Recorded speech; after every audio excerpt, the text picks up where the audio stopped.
Moksha, liberation.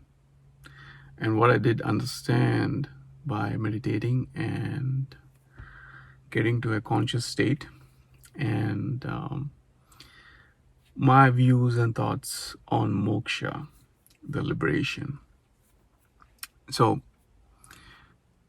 if you look at any meditator, if you have meditated any time in your life, you must have experienced some kind of liberation, some kind of moksha, or not like just one time, but if you have experienced something out of meditation, by freeing your thoughts, there is a liberation that you have experienced from the thoughts or what's going on with your life. You just free up your mind and then you go to a state where you feel less anxious or little free of thoughts and peaceful. So that's a kind of liberation. That's the starting point of liberation. So you already experienced the liberation or the moksha when you actually meditate. So that's the base. But once you finish your meditation, you come back, you're again into your normal state. And the thoughts again runs back, and then you are into your natural state of getting anxious or getting excited or getting angry or getting happy, or it kind of fluctuates in your normal state. But if you understand the liberation, you already experienced liberation. If you meditated a little bit, all of you might have experienced a little bit of liberation. And that's nothing but moksha. That's nothing but liberation from your state of mind to a different state of mind, like where you're freeing up your thoughts. And people, when they say enlightenment and everything, that's a kind of liberation that we are talking about. But what I figured about moksha is a little bit even more deeper. So when you free up your mind, you go to a certain state. And when you free up your mind even more, you go to a different state. They say it's as a no mind. Or when you free up your mind, and you can go into even deeper state where you really get connected with the nature, So initially you're in the surroundings, and then you get into a state where the thoughts even don't come up, and you just are in a different state. So what I feel is and I experience different states which I cannot even explain. So these states are in the books, or you can go and read it about super consciousness, consciousness, or no mind. So these are there in the books. They have defined a term and then they have explained all about that. But what I think about liberation is even more deeper. The more deeper you get into this process of going into different states, I think the state goes like a ladder, which means that you go to a conscious state, you go to a super conscious state, then you go to a super conscious state, then you go to super conscious state. I think once I start meditating, that's what I feel. It's just like the conscious levels kind of increases. And a lot of this enlightened people wouldn't discuss this because they are just talking about base liberation. That means going from your normal state to a conscious state. That's the liberation they're talking about, just to be in that conscious state. But what I think from my meditation, and I've been doing a lot of meditation, is there is a different conscious states altogether, and it's like a ladder. And the more you climb, the more conscious you get.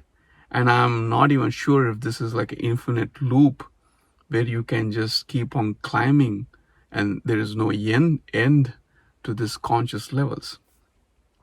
So if you talk about real enlightenment, I think there is no such thing as a goal or a target. It keeps on looping. It's like a ladder, never-ending ladder where you climb the healthy conscious states. It's not an unhealthy conscious states that you're going into a healthier conscious state. You're going upper level. So that's what I've figured out. Like, and no matter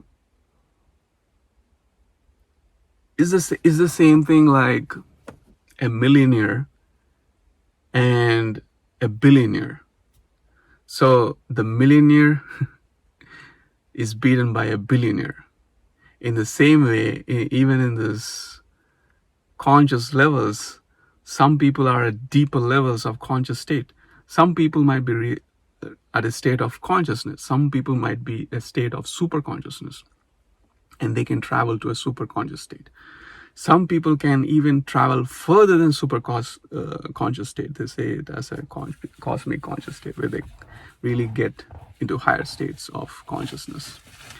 So what I think is like it's like a ladder, and one person is ahead of the other person, and it's hard to tell who is at where, who is at what conscious levels. It's hard to say. So when you actually chase this path of enlightenment, don't see a person and say that, oh, I want to become that person. I want to reach what that person has become, because there's no end to it. That's what I think. There's no end to this enlightened state, or there is no end to this conscious states where you keep on climbing. So that's what I figured out after meditating, and there is no end to this conscious levels that you can keep on climbing. But the thing is, the more you climb, the more inner you go, the more you get connected to the nature, the more farther away you get away from the real materialistic world, or the world that's been surrounded. But actually, to be smart, actually some people can be in this materialistic world and also get to a conscious state. They can balance it out. Like, some people cannot balance it out. So that's why they want to get rid of everything which is materialistic, or the relationships, or everything, and then they want to go, because they want to climb the ladder. Once you keep on climbing the ladder, then you have to sacrifice the outer world which is surrounded. So some people can balance both, some people cannot. Hopefully I gave you the understanding of moksha, or liberation, or enlightenment. So I think it's a different conscious levels that you keep on climbing, like conscious state, super conscious state, super conscious state, cosmic conscious state. You can name whatever, but it's like a ladder. And once you experience it, we are naming it just for identification. But what I think is like the different conscious states that you keep on climbing. And even when you are in a conscious state from your normal state, that's also a liberation. That's also a moksha, because you're no more concerned about your money, or your car, or your wealth, or relationship, because you are at that state of being in the moment, or just focusing on the things what's surrounded at that moment. You don't care about the other things. So that's a kind of liberation. That's a kind of consciousness at the first level. And then as you climb more and more, you experience more things, and you get, the more and more you climb, the farther away you get from the materialistic world. But you have the power to come to a normal state too, and get connected with normal people and experience normal things. But you also have the power to go to a higher conscious state and get away from all of these things. So hopefully you understand the liberation, or moksha, and this is what I experienced. This is my viewpoint. This is my experience altogether. I've been meditating very deeply, and I've been going there to this conscious levels, and then come to a normal state where I've been normal. All right, hopefully this video helped you. Hopefully this will make you less worried about liberation or enlightenment, because there's no end to it. It keeps on climbing. Okay, thank you, and have a blessed day.